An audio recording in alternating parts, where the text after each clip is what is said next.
बिस्मिल्लाहिर्रहमानिर्रहीम। अस्सलाम वालेकुम viewers, welcome to Spicy Way Kitchen. मैं हूं मोना और आज मैं आपके लिए चिकन कॉर्न सूप की रेसिपी लेकर आई हूं। क्योंकि सर्दियां आ चुकी हैं, आप लोग इसे ज़रूर बनाइएगा, ट्राई कीजिएगा, फिर मुझे बताइएगा कि आपको ये रेसिपी कैसी लगी है। बहुत शानदार, बहुत मज़ेदार बना है। आप इसे ज़रूर बनाइएगा। रेसिपी पसंद आए तो लाइक एंड शेयर ज़रूर किया करें और YouTube channel spicy Way kitchen को सब्सक्राइब भी किया करें और वीडियो को प्लीज़ वॉच करके लाइक एंड कमेंट ज़रूर किया करें। तो देखते हैं इसके इंग्रेडिएंट्स। चिकन कॉर्न सूप बनाने के लिए सबसे पहले हम उसकी यखनी तैयार करेंगे और उसके लिए मैंने 8 कप जो है वो वाटर लिया है और उसके साथ ही मैंने इसके अंदर तकरीबन 2 से 250 ग्राम जो है वो चिकन के, ये ज़्यादातर बोन्स हैं और इसके साथ इस चिकन को भी हम रिमूव करेंगे। तो इसमें मैं 1 टीस्पून सॉल्ट डाल देती हूँ और इसको हम बॉयल आने देते हैं जब तक ये अच्छा सा तैयार ना हो जाए। हमने इसको बहुत सॉफ्ट करना है, चिकन को गलाना है। 30 मिनट हो गए हैं और मैंने इसको मीडियम आंच पे रखा हुआ था। तो ये देखिए 8 कप्स वाटर था इसके अंदर, जो 6 कप्स हो गया है। और चिकन भी मैं आपको दिखा दूं, है तो वैसे बहुत सख्त गर्म है, लेकिन ये देखिए कितना ये बिल्कुल सॉफ्ट गल गया है। तो आपने भी हल्की आंच पे इसको रखना है, चाहे आपको 25 से 30 मिनट या उससे थोड़ा सा टाइम लग जाए। तो अब हम चिकन को रिमूव कर लेते हैं इसके अंदर और इसके हम हड्डियां अलग और जो गोश्त है उसको अलग कर लेते हैं। ये देखिए चिकन यखनी बिल्कुल रेडी है। जो स्टॉक होता है चिकन का वो बिल्कुल रेडी है और उसमें से जो चिकन हमने इसको बॉयल चिकन निकाला था ये तकरीबन 1.5 कप के बराबर है, जो मेजरिंग कप होता है। आप अगर उसके साथ ये सूप बनाएंगे तो आपका सूप परफेक्ट बनेगा। 1.5 कप मैंने ये चिकन जो इस्तेमाल किया है, उसके साथ ही ये 1 कप जो है वो कॉर्न है, जो स्वीट कॉर्न होते हैं, मार्केट से इजीली मिल जाते हैं। अगर नहीं तो आप उनको बॉयल कर लें और फिर मैंने इनको ग्राइंडर में डाल के तो थोड़ी सी इसकी पेस्ट बना ली है। थोड़े से इसमें मैंने इसके चंक्स रहने दिए हैं और बाकी जो है वो पेस्ट बना ली है। 4 से 5 टेबल स्पून कॉर्नफ्लोर है, जिसे मैंने हाफ कप पानी में अच्छी तरह से मिक्स करके रखा हुआ है और एक अंडा है जिसे फेंट के रखा हुआ है। 1 टीस्पून नमक है और हाफ टी स्पून काली मिर्च है। नमक को आप कम या ज़्यादा भी कर सकते हैं। तो चलिए अब हम इसको परफेक्टली प्रिपेयर करते हैं।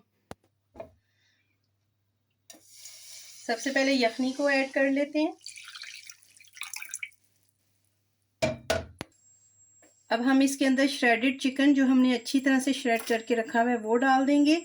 इसको मिक्स कर लेते हैं और इसके साथ ही ये जो कॉर्न मैंने आपको बताया है इसको ऐड कर देते हैं और इन दोनों चीज़ों को मिक्स कर लेते हैं अच्छी तरह से। अब नमक और काली मिर्च को ऐड कर देते हैं। नमक मैंने 1 टीस्पून डाला है, तो पहले थोड़ा सा यखनी में भी डाला हुआ था, तो नमक आप अपने घर के हिसाब से सेट कर लें। अब मैंने आपको बताया है एक अंडा मैंने अच्छी तरह से फेंटा हुआ है और अब हम इसको थोड़ा थोड़ा सा डालते जाएंगे और अच्छी तरह से इसको मिक्स करेंगे।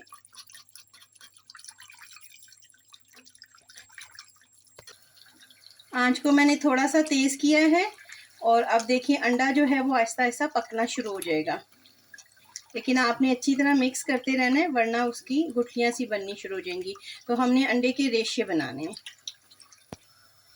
ये देखिए आपको नज़र आ रहा होगा, इसको अंडे को आपने फेंटना है अच्छी तरह से और ये अंडा जो है वो रेशों की तरह पक गया है। अब इसके अंदर कॉर्नफ्लोर को ऐड करेंगे, थोड़ा थोड़ा ऐड करेंगे, मिक्स करते जाएंगे जब तक ये अच्छी तरह से गाढ़ा ना हो जाए। मैंने 4 से 5 टेबल स्पून का इस्तेमाल किया है। अगर आपको कम थिक अच्छा लगता है तो आप इसको कम कर दें, अगर ज़्यादा अच्छा लगता है तो आप कॉर्नफ्लोर को बढ़ा भी सकते हैं। ये देखिए सूप कितना ज़बरदस्त सा परफेक्ट जो है वो तैयार हो गया है। अब हम इसको सर्विंग प्याले में निकाल लेते हैं। गर्मा गर्म मज़ेदार सा चिकन कॉर्न सूप बिल्कुल रेडी है। अब हम इसको सर्विंग प्याले में निकाल लेते हैं।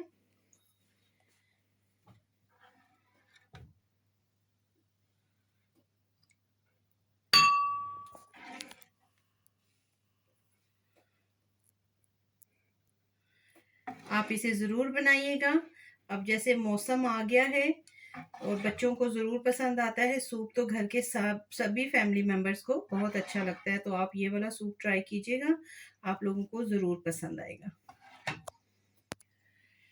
ये देखिए इसके ऊपर मैंने थोड़े से स्प्रिंग अनियन जो हरी प्याज होती है उसका मैंने हरा वाला पार्ट थोड़ा सा डाला है और उसके साथ चिली सॉस है और ये मैंने सिरके के अंदर थोड़ी सी हरी मिर्चें डाल के रखी हुई हैं।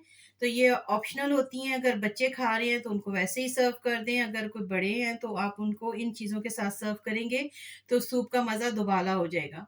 और अगर आपको मेरी ये रेसिपी पसंद आई है तो प्लीज़ इसे लाइक एंड शेयर ज़रूर कीजिएगा। मिलते हैं एक और वीडियो में। अल्लाह हाफ़िज़।